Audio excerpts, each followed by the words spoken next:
fazer meu recorde de jornal sobre a fundação de Campo Grande. Eu tô aqui com João Pereira da Rosa.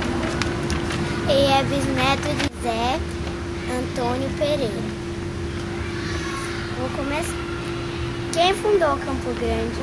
Olha, quem fundou Campo Grande foi o Monte Alegrense José Antônio Pereira, que saiu da cidade lá em Minas e veio para Campo Grande. Ele veio para ir para os campos da vacaria, mas ele achou o lugar aqui muito propício para fazer uma cidade e ele foi se acampou lá onde hoje é o Horto Florestal. E lá ele fez um rancho de palha, né, coberto de folha de coqueiro. E aí, naquele tempo, você não sabia se a terra era boa. Então, o que ele fez? Ele plantou mandioca, plantou milho, que ele tinha trazido a opção de semente para saber se a terra era boa. Aí, depois de uns 60 dias, ele viu que a terra era muito boa. Aí ele falou assim, vamos voltar para buscar a família lá em Monte Alegre. Mas não tinha quem ficasse cuidando do rancho dele. O que ele fez? Ele foi, na volta, ele encontrou um senhor chamado João Nepomuceno que ia para Nioaque. Nioaque é uma palavra indígena que significa clavícula quebrada. Aí ele falou assim, você não quer tomar conta do rancho lá? Eu te pago 30 mil réis, naquele tempo. Aí ele falou, eu fico. Só que meu avô, meu bisavô, ao invés de voltar dentro de um ano, demorou 2 anos. Quando chegou aí, já estava outro indivíduo que tinha comprado a sede por 30 mil réis. E o João Nepomuceno foi embora. Quando o meu bisavô chegou, encontrou lá o seu Manuel Vieira de Souza. Falou assim, mas como? Ele falou, olha, o senhor demorou, eu comprei, o senhor me dá 30 mil réis que eu dei para o João Nepomuceno, que aí eu vou embora. Aí ele falou, não, vamos fazer o seguinte, você fica aqui que nós vamos fazer aqui um arraial, é uma pequena cidade. Aí ele falou, tá bom, então você não quer os 30 mil réis? Não, quero que você fique aqui com a gente. Como ele era viúvo, ele botou olho na filha do meu bisavô, chamada Francisca. Ficou namorando a Francisca. Mas o meu avô, Antônio Luiz, botou olho na filha dele, na Ana Luísa. E o outro meu tio-avô, Joaquim Antônio, botou olho na Maria Helena, a outra filha do Manuel Vieira de Souza. Moral da história, o Manuel Vieira de Souza casou com a Francisca, o meu avô casou com a Ana Luísa, filha dele, e o tio Joaquim Antônio casou com a outra, Maria Helena. Moral da história, o seu Manuel Vieira de Souza ficou sendo o sogro dos cunhados. Antes de José Antônio chegar por aqui, quem habitava nessas terras? Olha, praticamente não habitava ninguém. Aqui era um corredor de passagem que as pessoas iam para vacaria. Por que eles iam para a vacaria? Porque lá era tudo campo limpo. Os mineiros foram acostumados nas montanhas, né? Tanto que a gente chama as alterosas, né? Quer dizer, Minas Gerais é a cidade das alterosas, cheio de morro, né? E aqui que eles viram esse descampado assim que você enxerga até lá em Maracaju quase. Ele falou, vamos para lá vai ser fácil para criar o gado. O dia que a gente quiser juntar o gado, a gente sobe numa árvore e vê onde é que está o gado.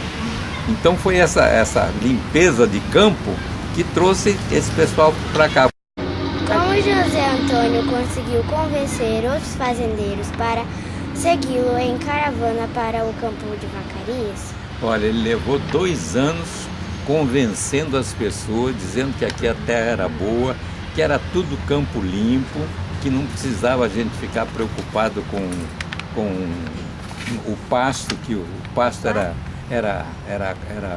nativo e bom, né?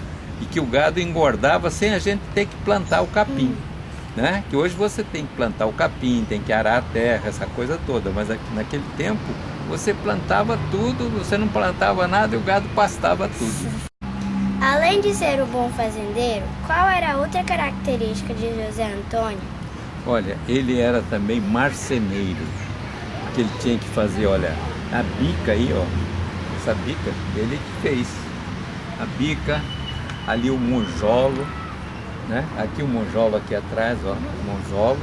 E aí ele também fez o seguinte, ele fez o engenho, né? Aquele engenho ali é uma coisa complicada de fazer, porque tem as moendas assim, ó, para espremer a cana, para fazer o melado e depois fazer o açúcar. E o açúcar era o açúcar feito batido na, oh meu Deus, na gamela, né?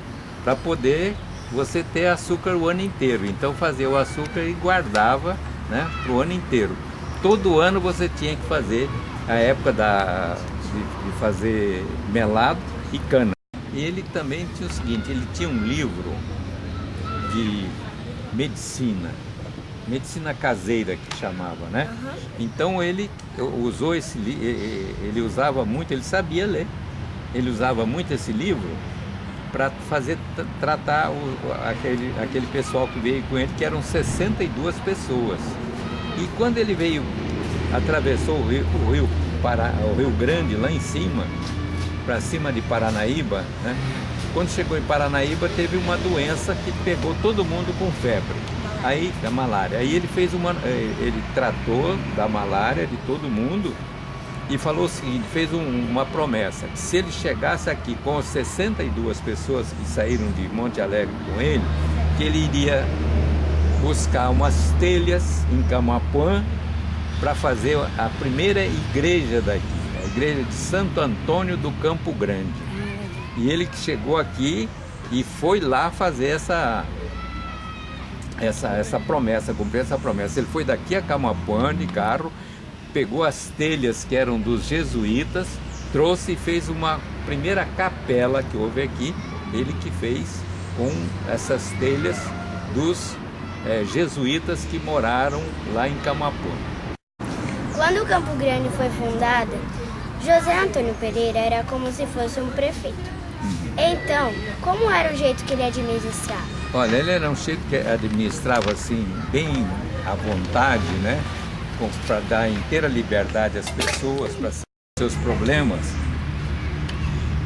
E ele era, naquele tempo não chamava-se prefeito, chamava-se intendente. Aí depois dele foi um compadre dele, que era o Bernardo Franco Baís, que é um senhor também de muita responsabilidade, que ajudava muito. Ele, porque você, para fazer o registro das terras aqui, você tinha que sair daqui a cavalo, ir até aqui da Uana, pegava um vaporzinho, ia até Corumbá, pegava outro vapor é um naviozinho pequeno, ia até Cuiabá para você fazer o registro da área da sua fazenda aqui. E ele e o seu Bernardo Franco Baís fez isso para o meu avô, que eles eram compadres, né? E aí, sabe quanto tempo você levava para ir daqui a Cuiabá e fazer um serviço desse? 3 meses. 3 meses.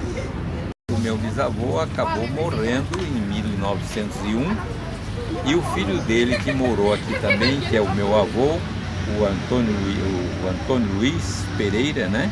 Que é o filho do meu bisavô, que é o meu avô.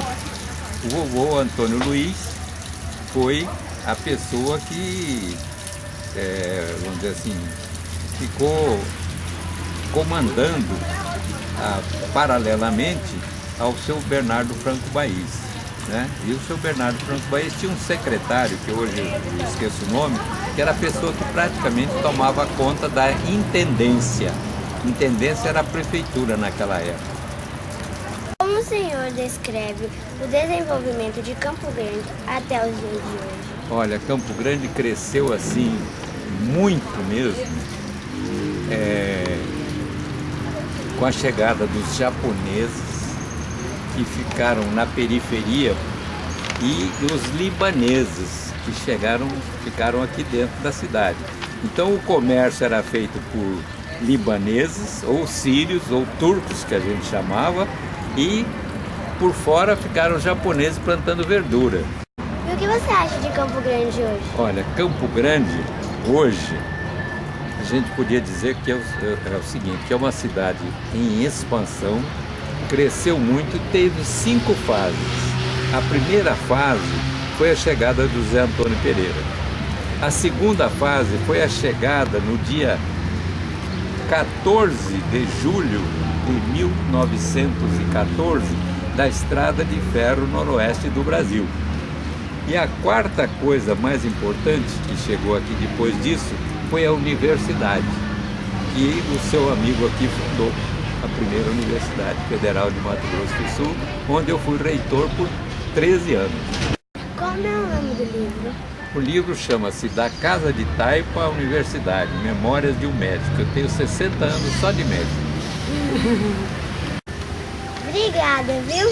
Olha, foi um prazer fazer essa entrevista com a Isabela, que eu achei uma menina muito inteligente, e todos os baianos estão no coração da gente.